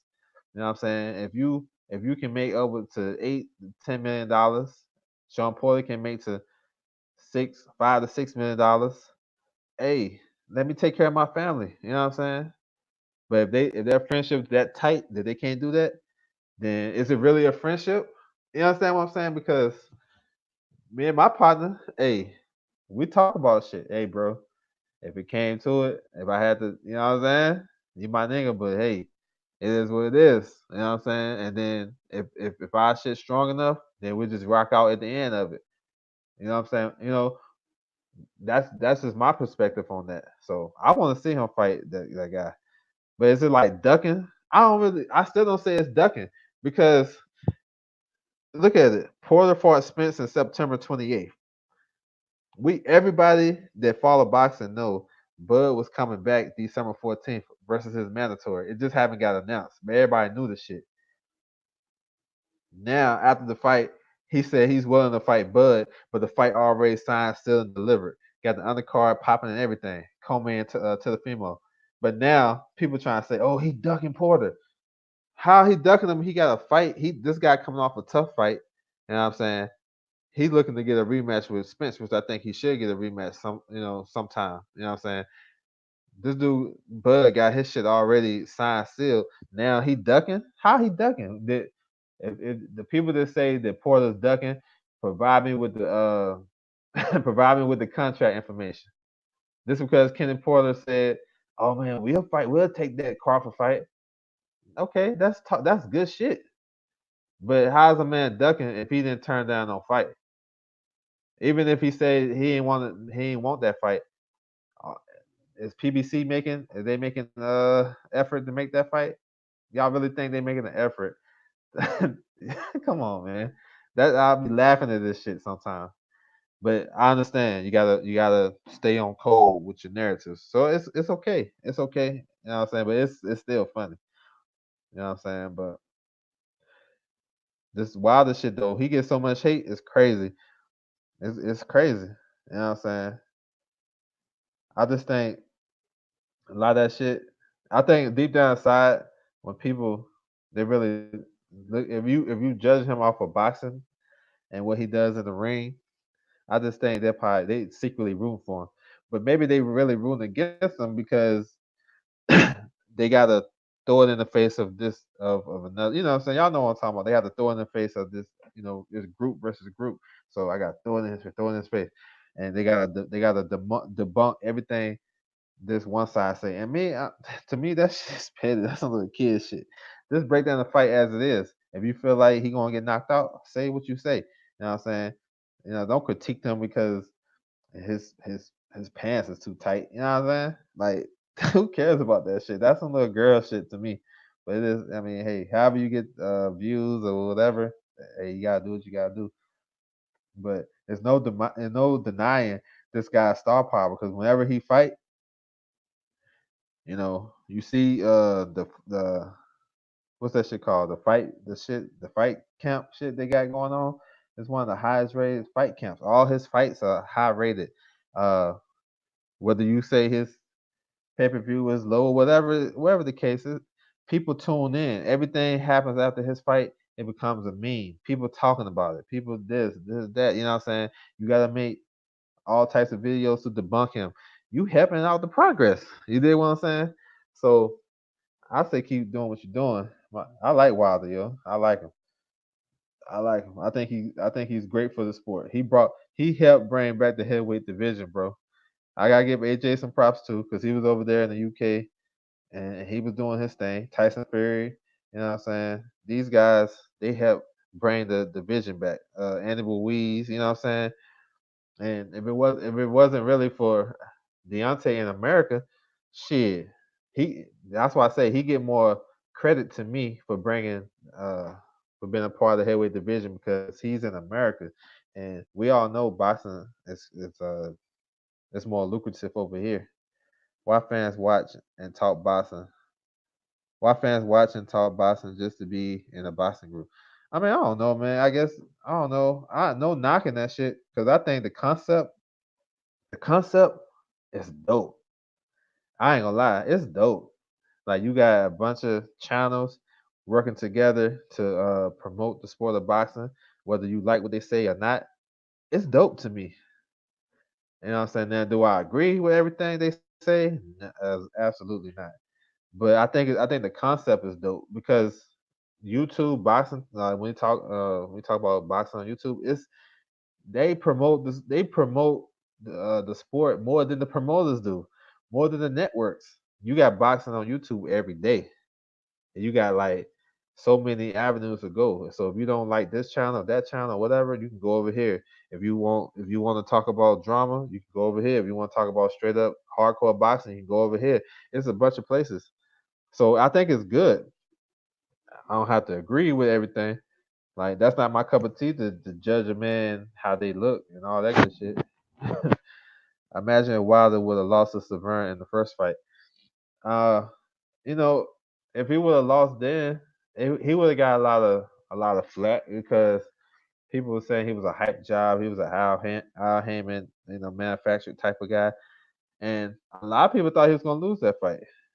Um, they quit to block people. Oh yeah, man. I mean, it is what it is. Like you gotta. I guess it's a defense mechanism. You know what I'm saying? You gotta maintain a certain amount of order in your chat or whatever. And it is what it is. I can't knock nobody for doing what they like to do. It's okay. You know what I'm saying? It's okay for me. I've been blocked. I've been blocked. I've been kicked out of groups that I never was officially a part of. All types of shit. So I'm okay. You know what I'm saying? I don't really pay that no mind. Um, whenever I just like my thing. If you talking boxing, it interests me. I'm gonna go listen. If you talking boxing, I'm gonna go listen. You know what I'm saying? And I just want to make sure because I love this shit. You know what I'm saying? I'm in it. So if you talking about boxing and that shit is not on code or whatever to me, well, I don't do this no more. But I used to like go in people's chat and be like, "Hey man, no, it's not like this, like this, like this." You know what I'm saying? Put my opinion. But now I don't even go. I don't even say nothing. I might say what's good and that's it. I don't even voice my opinions. Because that's why I got my platform right here to do that. I started to notice that I used to drop gems on everybody's shit, and motherfuckers just bypass that shit. Like okay, and that's it. It's gems, and then the next day, like let's say I drop some news like, hey bro, this dude gonna fight this dude, and they go like, man, what some they be asking me like, where your source? And then the news dropped, right? And they forgot like they who told you off the rip. You know what I'm saying? It's funny to me. So I'm like, damn, I got my own channel. Let me go drop my own gems. It don't matter who in the building. Like I know I rock, you know what I'm saying? A lot y'all come in, fuck with me. I appreciate everybody. But my thing is just getting it out there. Like getting it out there. You know what I'm saying? Because I feel as though me knowing so much about boxing and loving this shit so much, I can express it. I don't know if Tom Banks still in here, but I remember he used to tell me I should start my own shit.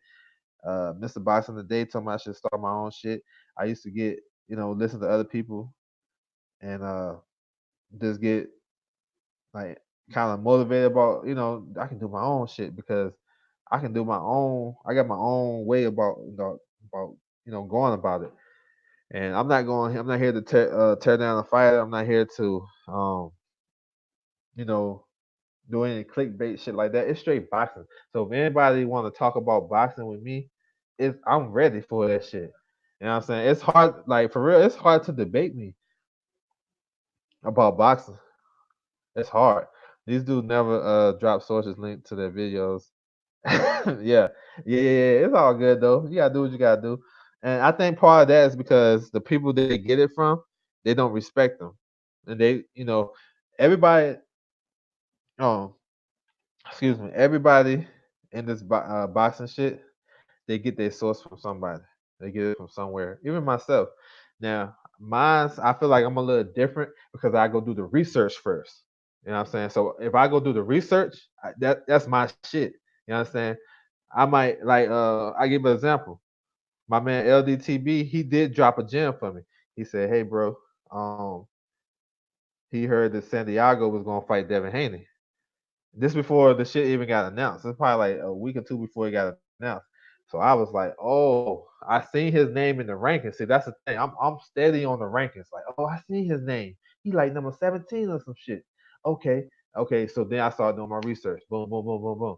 And then I started putting it out, bro. This shit gonna happen. But sometimes I just do it on my own. I just look at the rankings and say, he about to fight him. Like Lil B Hop, Chris Colbert.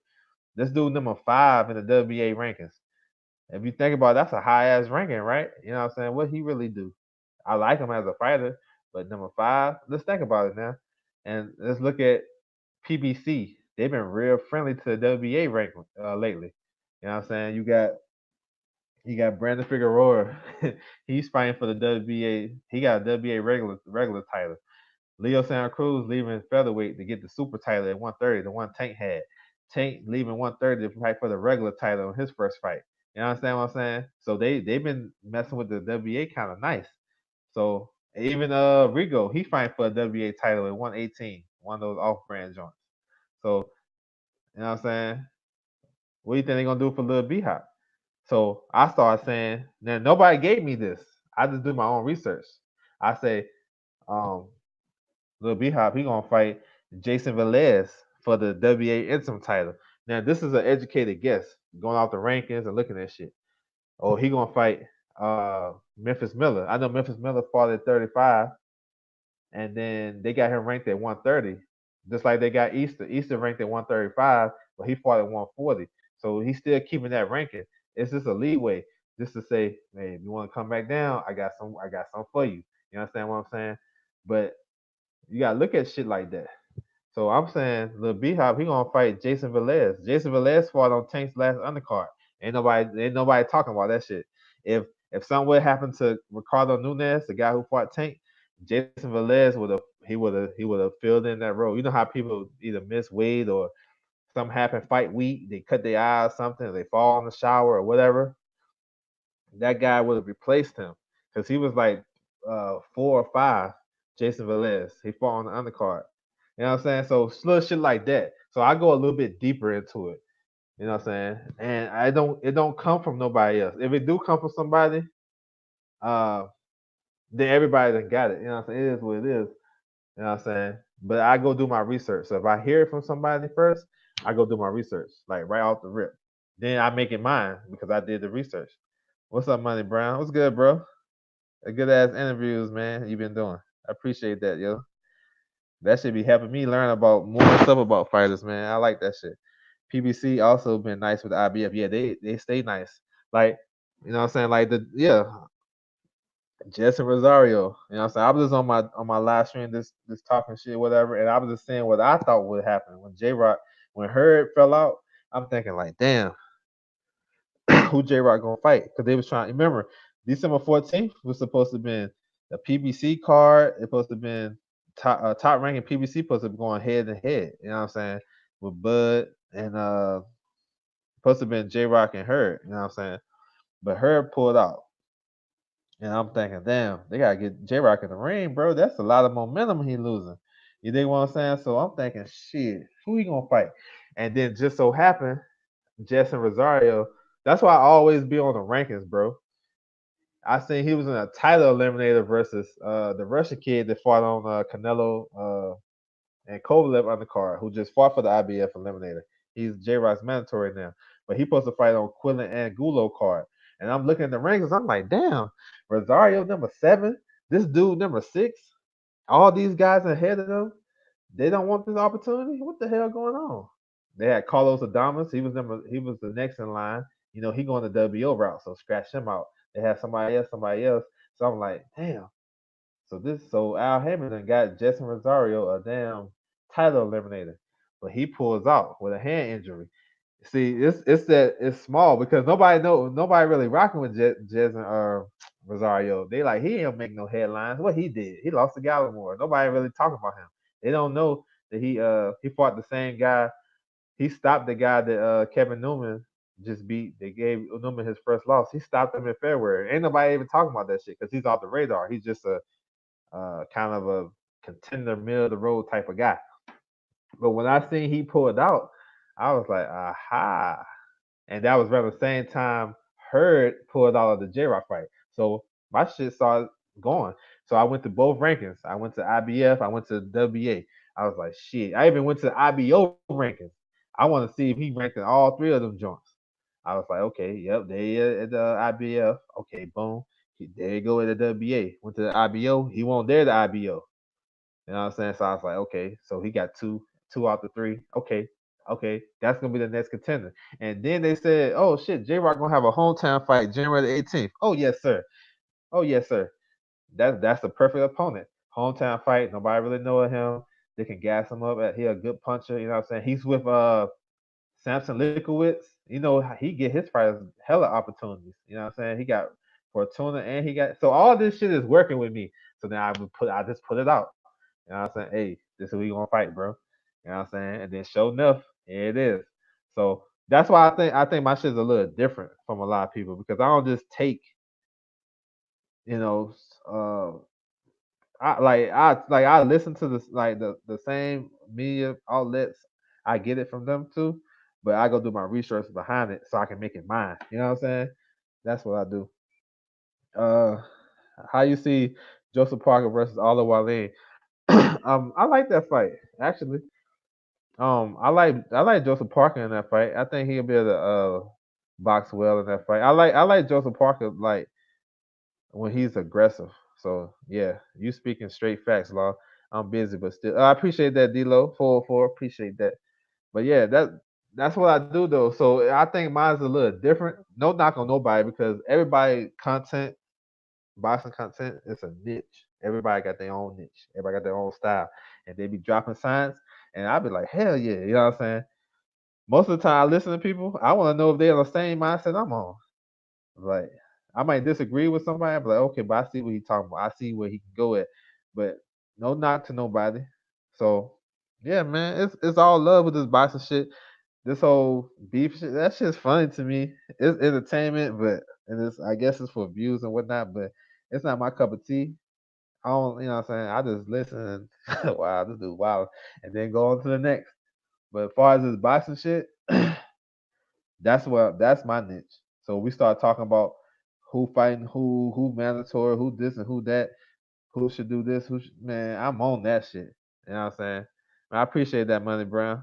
I love this shit, bro. I ain't gonna lie, I do. You know what I'm saying? It don't consume my whole life, but on my free time, shit, I'm on it.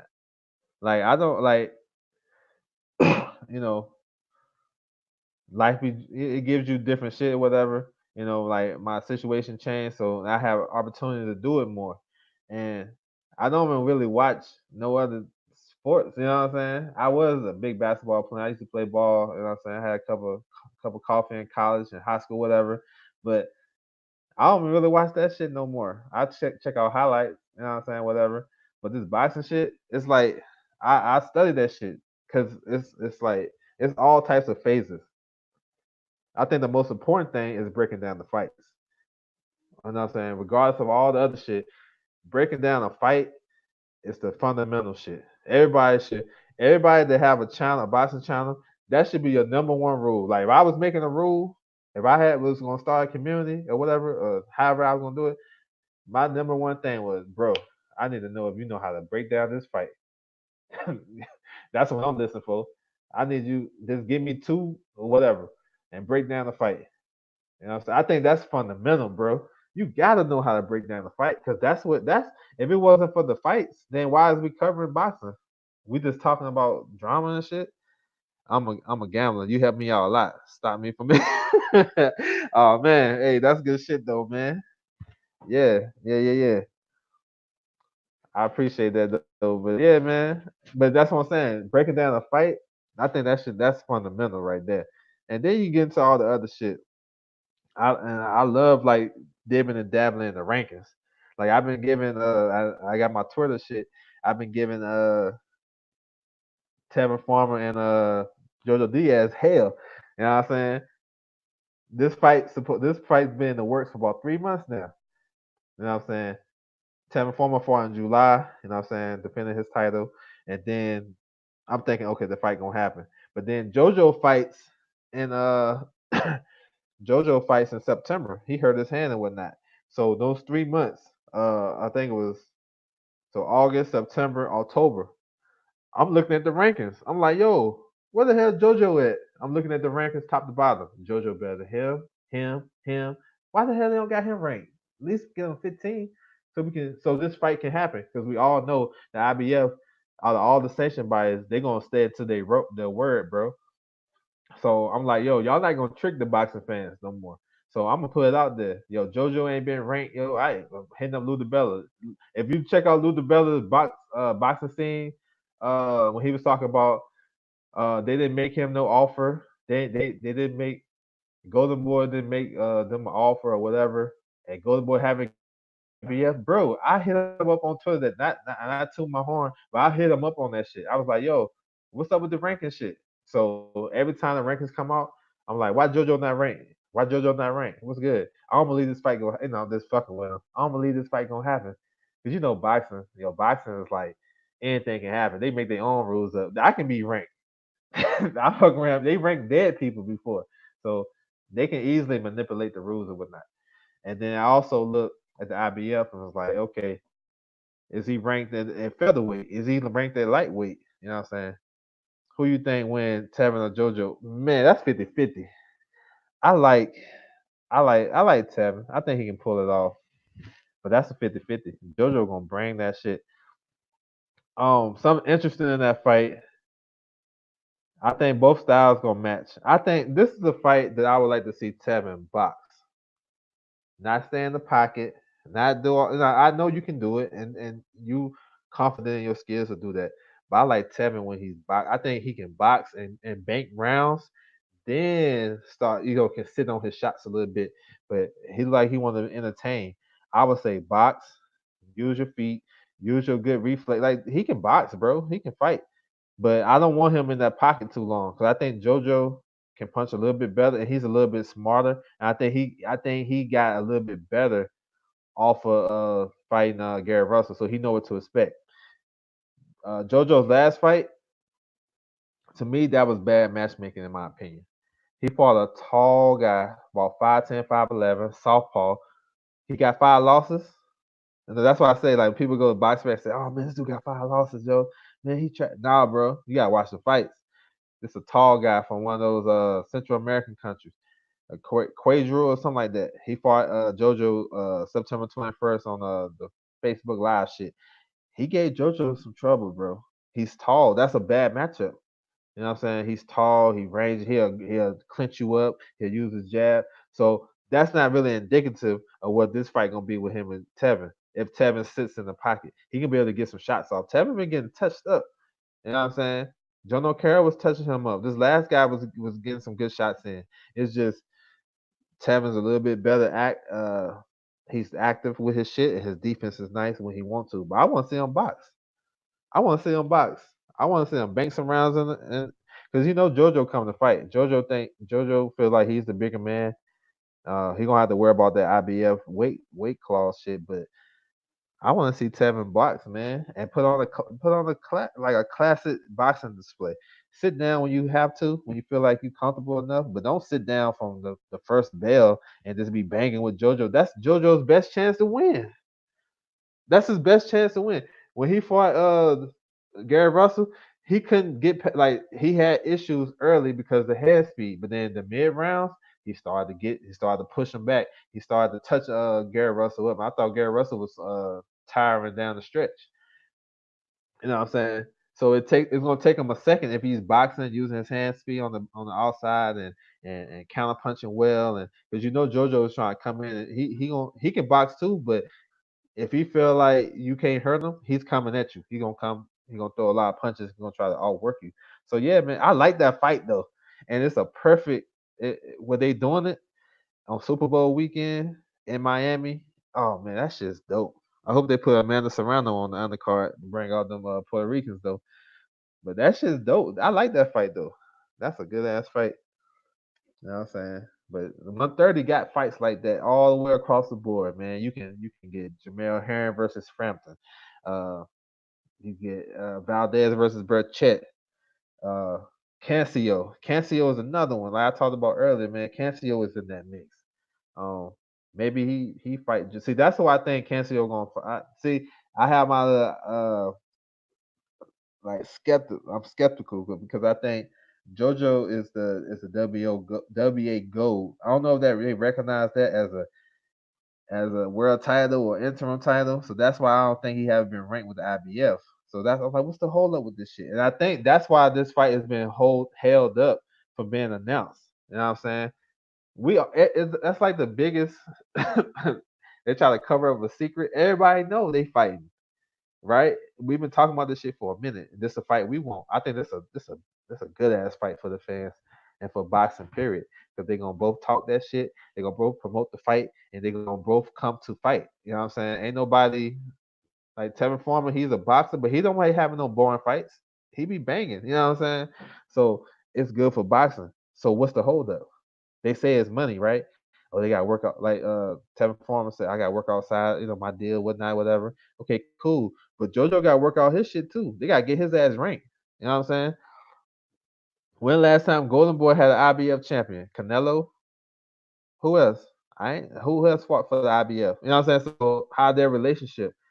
You know what I'm saying? That's the type of shit I be on. I be looking at all this shit, bro. Cause I'm like, damn, all right, how they gonna work this?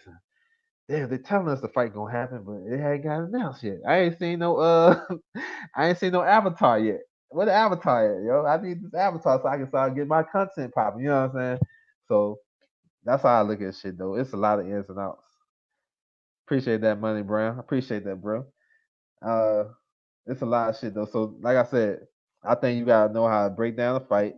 You know what I'm saying? I would say at least I ain't saying be all the way 100 with the rankings, but at least have a good idea about the rankings. At least check it out when they come out. You know what I'm saying? Know who fight for who. That's a simple thing. That to me that's simple. Know what fighter fights on what network, who his promoter. Do we have a co-promotional deal? You know what I'm saying? You might not know the details of his deal, but at least know what network he's on, who he affiliated with. You know what I'm saying? That would help you uh know what fights he going to get. You know what I'm saying? So Josh Taylor is the unified champion at uh at 140. You know what I'm saying? He's with Barry McGuigan, you know what I'm saying? Cyclone Promotions. Eddie Hearn trying to sign him, you know what I'm saying? So when somebody say, man, I think he should fight Robert Easter, huh? Let me know how that's gonna work. Now I ain't saying it's impossible, but let's look at the politics of it. Are they willing to send Easter over there? You know what I'm saying? What I'm saying? He with PBC, Al Heyman. You know what I'm saying? Could that be a decent fight? Could that be a fight to be made? Yeah, but let's think about is it realistic? You know what I'm saying? So stuff like that. Because you can say, oh, he should fight him just because they're the best two, and it should be like that. Don't get me wrong. I'm not condoning that the best can't fight the best or whatnot, but I have to be realistic. I know Bud and Smith's not gonna happen no time soon. So yeah, I love that fight, but is it gonna happen? No. So I don't even talk about that shit no more. So that's what I'm saying. So be able to decipher which promotion, who with this promoter, how they did business before. So that's just me. You know what I'm saying? I gotta know everything. Cause all this shit, believe it or not, the politics of it, the rankings, all that shit, it helps me be able to break down boxing more, even the fights more, because I want to see. You know what I'm saying? Of course, BoxRec too.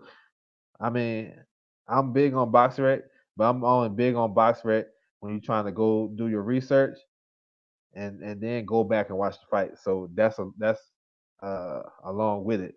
You know what I'm saying? They're like a tag team to me. If I'm gonna go to BoxRec, I'm gonna watch the fights. I'm gonna watch the fights. So it is what it is. That's just my little one-on-one shit. That's how I be thinking about this boxing shit. I go look at the news. And when I got some time, I wake up, whatever. I look at the news. I might look at the press conferences, some whatever. Skim through it, skip to the parts I want to see. Then I just go do my research. You know what I'm saying? If somebody looking for like I haven't seen somebody fight in a long time and they're a champion, I go look at their rankings, see when they gonna come back. Shit like that, yo, and and just put it all together, man, and then just sit back and see what's gonna happen. Because boxing, man, this shit can change like what I'm saying. It can change like crazy, and you can look at possible opponents when you see the moves they make. Look at Leo. Leo left smoke Gary Russell at 126, and he got a lot of smoke at 126. Gary Russell, Gary Russell, Warrington, uh, even a rematch with Frank, all that shit. Why he moving up to 130 to fight for Tank's old belt? We all know that fight is probably next, him against Tank. So some of that shit is kind of obvious. You know what I'm saying? But we'll see though. Y'all make sure y'all stay tuned. Man. I'm about to wrap it up, man. I appreciate you guys rocking with me, man. Every single one of y'all, man. Y'all make me go in my bag. I ain't gonna lie. I just want to put out this good boxing knowledge and intel, whatever. This how I look at shit. No disrespect to nobody. Anybody take offense, then you can hit me up, whatever. I don't care. It's all about boxing. We can talk about it all day long. You know what I'm saying? Salute to everybody in the chat. Money Brown, D-Lo, 404, Set Shot, Neutral Natural. Scroll up, make sure I hit everybody, man, because I appreciate y'all love and all that good shit coming through, rocking with me. You know what I'm saying? Mr. Pigeon Mike Tyson, I don't know what he was on, but it's all good. Tone Bangers, salute, bro. Jalik the leader. I don't know if you still here, Jalik, but if you trying to get on, this the time before I wrap it up. Mark Pinkerton, Justin Trouble. Yeah, man, all you guys, man, I appreciate it, man. You know what I'm saying? Maybe you got to catch the next one, Jalik, or whatever. But make sure y'all check these fights out. I'm gonna post the link again. You know what I'm saying? For you guys, if you guys into that, if you if you using it, just let me know if it's working for you, man. Sesha, I appreciate that, bro. Uh, I put the link again. It's a schedule of all the fights. You know what I'm saying? So if y'all rocking with it, if it works for y'all, let me know. If it's not working, if it's some bullshit, let me know. Whatever it is, bro. It's been working for me. So make sure you check those fights out. You got the ESPN shit on Friday. Wilder, Callum Smith, uh, Cancio, all them guys fight, man. So, you know what I'm saying? Support your favorite fighter, man. That's my time, man. I appreciate you guys. Y'all be easy.